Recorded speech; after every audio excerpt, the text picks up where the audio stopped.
Et salut à toi qui me rejoins pour cette toute nouvelle vidéo.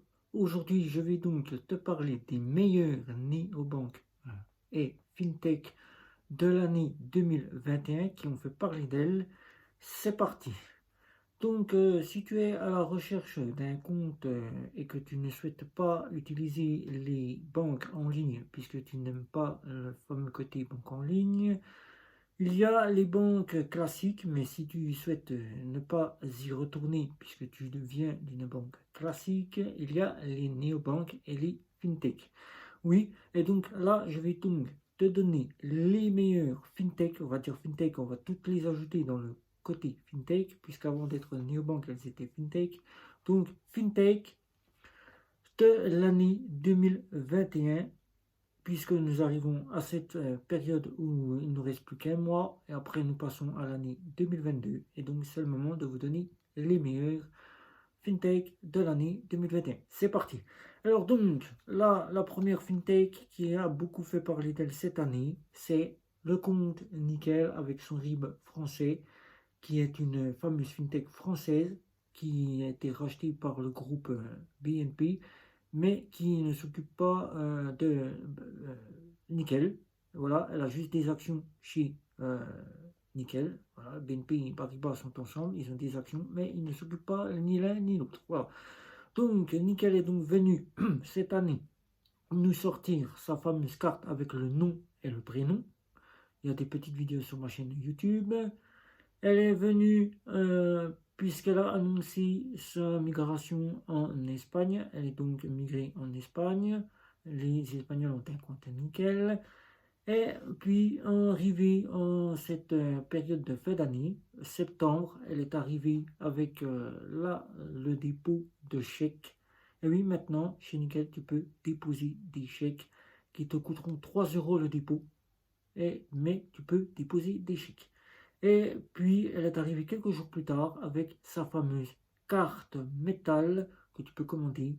Une carte métal qui a toute l'assurance voyage, les assurances pour les achats, les assurances pour tes moyens de paiement et qui te propose des frais gratuits à l'étranger quand tu payes et quand tu retires de l'argent. Tout est gratuit, tu n'as rien à dépenser.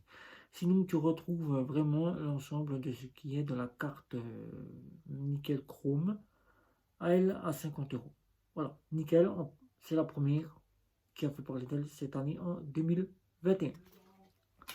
La seconde qui est toujours, malgré son petit souci qu'elle subit actuellement, elle est surveillée par la haute autorité Allemagne, pardon, excusez-moi, le BAFA qui leur a donné une amende pour manquement à la fraude. Voilà, elle a manqué de vérifier les fraudes. Elle est suivie pour des domaines du côté de blanchiment d'argent et elle est suivie de près puisqu'il y a encore d'autres histoires que nous ne connaissons pas du côté de N26. Et c'est pour ça qu'actuellement, si tu recherches à ouvrir un compte chez N26 te le fait parvenir par un petit paragraphe qui n'est pas en rapport avec l'histoire, mais il faut savoir que le BAFA a demandé de limiter les ouvertures de compte à 50 000 par mois. Alors donc, il suffit simplement que tu renseignes ton email. N26 te recontactera dès les ouvertures de compte. Et si tu es parmi les 50 000, tu pourras ouvrir ton compte. Mais sache que là, ton compte sera beaucoup plus surveillé qu'il ne l'était au départ. Suite à cette petite histoire que tu peux retrouver à travers des articles que tu as sur Internet en tapant L26. Voilà. Donc L26, c'est la deuxième. Même malgré ces petites histoires, elle reste la meilleure néobanque, puisque c'est une néobanque à part entière, meilleure néobanque mondiale, puisque il y a beaucoup de clients qui apprécient cette fameuse néobanque. Voilà. Elle a tout.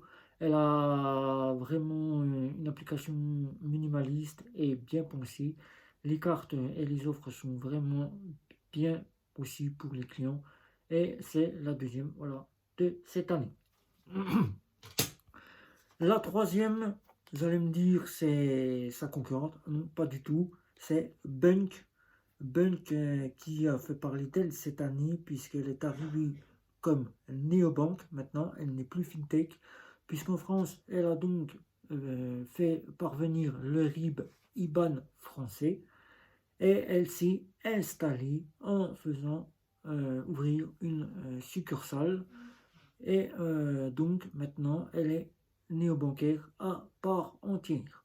Bunk qui cette année est devenu néobanque à part entière en France. Donc vous avez une néobanque puisqu'elle a aussi fait valider son passeport européen, tout comme N26, qui grâce à son passeport peut faire en sorte que les clients français aient la licence néerlandaise à part entière. Donc nous avons une licence bancaire. Voilà. Donc Bank est tout à part entière une néobanque. Voilà. En troisième position de cette année, Bank qui a fait parler d'elle, c'est la troisième de cette année. Voilà.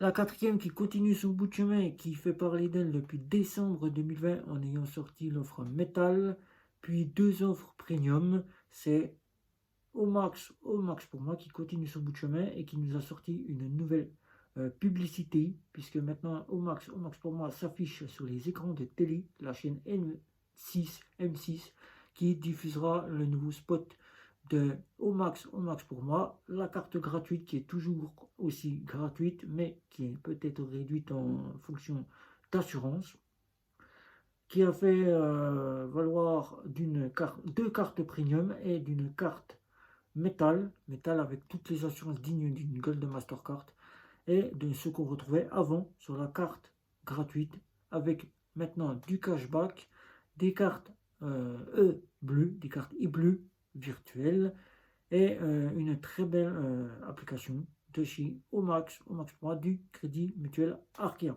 en troisième position. La quatrième c'est Vivid Money, et oui je la place en quatrième puisque Vivid Money nous a sorti cette année une carte plastique, et oui, qui est aussi personnalisable puisque Vivid Money a donc ajouté la personnalisation de la carte plastique, mais n'en est pas resté là puisqu'elle est sortie aussi beaucoup de crypto-monnaies. Elle a fait beaucoup parler d'investissement et de crypto-monnaies. Et aussi, elle a maintenant donné à sa carte métal la possibilité de la personnaliser. Voilà, c'est pour cela. Elle continue son bout de chemin puisque depuis qu'elle est sortie en novembre 2020 en France, Vivid Money reste encore pour nombreux clients la